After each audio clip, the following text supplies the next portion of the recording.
Hello guys, welcome to our YouTube channel. So ഞാൻ ചെന്നൈയിൽ വന്നിട്ട് ഇപ്പോൾ എന്തായാലും കുറച്ച് വർഷമായി. ഓക്കെ, അപ്പം നമുക്ക് ചില റെസ്റ്റോറൻറ്റ്സ് ഒക്കെ ഭയങ്കര ഇഷ്ടമാണ്. അങ്ങനെ ഞങ്ങൾക്ക് ഭയങ്കര ഇഷ്ടമായിട്ടുള്ള റെസ്റ്റോറൻ്റാണ് ഈ ഗോസിപ്പ് ബിസ്ട്രോ എന്ന് പറയുന്നത്. ഇത് നിങ്ങൾ വിചാരിക്കുന്ന കണക്ക് വലിയ റെസ്റ്റോറൻറ്റോ അങ്ങനെയൊന്നുമല്ല. ഒരു കോമ്പാക്റ്റിലായിട്ടുള്ള നല്ല അടിപൊളി ആംബിയൻസ് ഉള്ള റെസ്റ്റോറൻ്റാണ്. നല്ല ഭക്ഷണം വേണം, കഴിക്കണം എന്നുള്ളവർക്ക്, ഡിഫറെൻറ്റ് വെറൈറ്റി വേണം എന്നുള്ളവർക്ക് ഈ റെസ്റ്റോറൻറ്റിൽ വരാം. ഇത് എവിടെയാണെന്ന് പറഞ്ഞാൽ ECRലാണ് ലൊക്കേറ്റ് ആയിരിക്കുന്നത്. ഞാൻ ഡീറ്റെയിൽസ് ഒക്കെ നിങ്ങൾക്ക് ഡിസ്ക്രിപ്ഷനിൽ ഇട്ട് തരാം. ഞങ്ങൾ ഇവിടെ നല്ല ഫുഡ് കഴിക്കണം എന്നൊക്കെ തോന്നും. മോസ്റ്റ്ലി വീക്കെൻഡ് സമയത്ത് നമ്മൾ വരുന്ന ഒരു ബെസ്റ്റ് സ്പേസ് ആണ്. അപ്പോൾ ഇവിടെ ഉള്ള ഒരുമാതിരിപ്പെട്ട എല്ലാവരെയും നമുക്കറിയാം. കാരണം നമ്മൾ ഒരുപാട് വർഷം കൊണ്ട് ഇങ്ങോട്ട് വന്നിരിക്കുന്ന കടയാണ്. സോ ചെന്നൈയിൽ വരുന്നവർക്ക് നല്ല ഫുഡ് എക്സ്പ്ലോർ ചെയ്യണമെന്നുള്ളവർക്ക് മസ്റ്റ് റെക്കമെൻഡ് ആയിട്ടുള്ളതാണ് ഗോസിപ്പ് ബിസ്ട്രോ.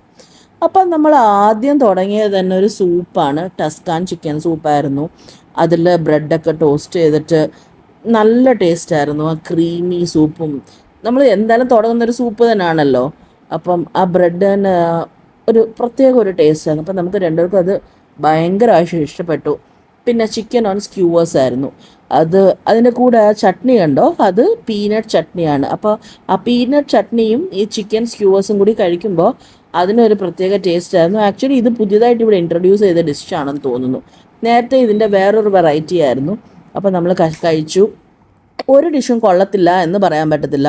ഓരോ സമയത്ത് ഓരോന്നവർ മാറ്റും. അപ്പോൾ ഇങ്ങനെ ചിക്കൻ കടിച്ച് പറിച്ച് കഴിച്ചു. നല്ല ടേസ്റ്റി അടിപൊളിയായിട്ടുള്ളൊരു ചിക്കനായിരുന്നു. അപ്പോൾ അത് കഴിച്ച് കഴിഞ്ഞിട്ട് നമ്മൾ ഓർഡർ ചെയ്തതായിരുന്നു ടാക്കോസ്. നമുക്ക് ചിക്കൻ ടാക്കോസ് അറിയാം, ഇത് പ്രോൺസിൻ്റെ ടാക്കോസ് ആയിരുന്നു.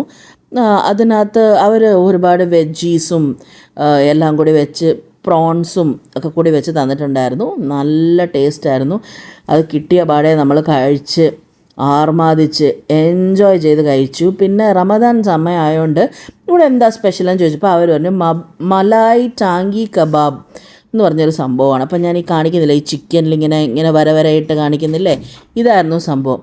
നല്ല ജ്യൂസി ചിക്കനായിരുന്നു. അതിനകത്ത് ചീസും ഒക്കെ വെച്ചിട്ടൊരു സംഭവം, ഒരു അടിപൊളിയായിരുന്നു. മറ്റേത് ചിക്കൻ ക്വെസ്ഡില്ലാസ് ആണ്. സോ ക്വെസ്ഡില്ലാസ് നമുക്ക് അറിയാം, പക്ഷേ ഈ സംഭവം നമ്മൾ ആദ്യമായിട്ടായിരുന്നു കഴിച്ചത്. പിന്നെ തീർക്കുന്നത് ട്രഷ്ലിഷ്യസ് കേക്കാണ്. എൻ്റെ അമ്മോ, ഇതുവരെ ഞാൻ എവിടെ ഇങ്ങനത്തെ ഒരു ടേസ്റ്റി ആയിട്ട് കഴിച്ചിട്ടില്ല. ആ ക്രീമും ഫ്രൂട്ട്സും, ഒരു ബിറ്റ് ക്രീം ഒരു ബിറ്റ് ഫ്രൂട്ട് വെച്ച് കഴിച്ച് നോക്കണം. സത്യം പറയാലോ, നമ്പർ 1 ആണ്. പിന്നെ ഈ ഗോസിപ്പ് ബിസ്ട്രോയിൽ ഇഷ്ടം പോലെ പേസ്ട്രീസ്, ബൺസ്, അതേപോലെ കേക്ക്സ്, പിന്നെ ഗോലി സോഡ, ഇഷ്ടം പോലെ വെറൈറ്റീസ് ഉണ്ട്. അവർ ഫ്രണ്ട് നമ്മൾ വന്നിങ്ങനെ കാണുമ്പോൾ തന്നെ കൊച്ചു കുട്ടികളില്ലേ, അവർ വന്ന് കാണുമ്പോൾ തന്നെ ആകർഷിക്കുന്ന പോലത്തെയാണ്. പക്ഷേ ടേസ്റ്റ് കഴിച്ച് നോക്കണം. സത്യമായിട്ട് ഔട്ട് ഓഫ് ദ വേൾഡാണ്. ഒരിക്കൽ വന്നു കഴിഞ്ഞാൽ പിന്നെ നിങ്ങൾ നെക്സ്റ്റ് ടൈം ഇവിടെ വരണമെന്ന് തോന്നുമോ. അതുകൊണ്ട് എല്ലാവരും ഈ കടയിലോട്ട് വരിക, കഴിക്കുക, വീക്കെൻഡിൽ എൻജോയ് ചെയ്യുക. വീക്കെൻഡ് കുറച്ച് ആൾക്കാരൊക്കെ കാണും, പക്ഷേ എന്നാലും നിങ്ങൾക്ക് സ്ഥലം കിട്ടും. എല്ലാവരും കമൻറ്റ് വന്നിട്ട് എൻ്റെ വീഡിയോ എങ്ങനെ ഉണ്ടെന്ന് പറയണം. ലൈക്ക് ചെയ്യണം, ഷെയർ ചെയ്യണം, സബ്സ്ക്രൈബ് ചെയ്യണം. Thank you, by.